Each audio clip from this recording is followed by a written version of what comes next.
Picture this, empty oil tanks, a dump truck, and other heavy machinery. It sounds like a junkyard, and one man says that's exactly what it is on a piece of Crown land adjacent to his property. He says all of the waste has been dumped there by the previous owner, and he wants the government to clean that Crown land up. It is proving to be more difficult than he thought. CTV's Louise Hartland reports. When Dean Ford bought this house in October, he knew he had a challenge ahead of him. It was a foreclosure sale that I bought it, and at that time I knew that it was adjacent to some Crown land that had a bunch of vehicles and leaking oil tankers and things like that on it.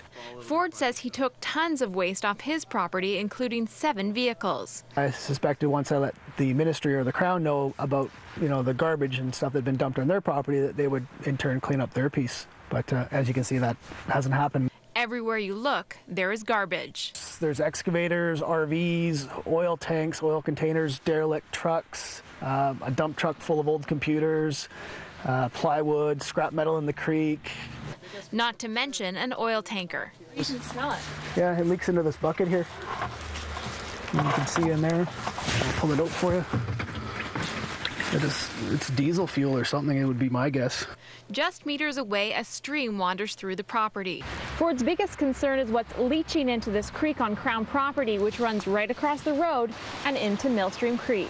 It's a fish-bearing stream that's getting water from this creek daily.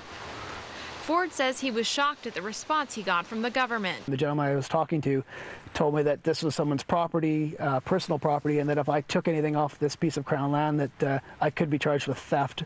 He isn't the only one concerned. I've had my staff working with the Ministry of Environment trying to get to the bottom of this. What puzzles me is that this is Crown land, and a neighboring landowner has offered to clean up the site and has been told that if that happens, he may well be charged with theft. Leads to the question, if you can identify the ownership of the waste, why aren't we chasing the owner to clean it up? In a statement, the Ministry of Forest Lands and Natural Resources says it is. We've contacted the owner of these discarded items and advised him that we expect the materials to be removed from the site. It says ministry officials have visited the site and confirmed there are no immediate environmental concerns. It goes on to say we are unable to give Mr. Ford permission to remove the items himself because they belong to the previous homeowner, even though they are currently sitting on public land. All I want to do is just clean it up. I just want to get rid of the stuff, get rid of the potential for the environmental disaster that this could turn into. Leaving Ford with an unsightly mess, dumping a world of problems right in his backyard. Louise Hartland, CTV News, Langford.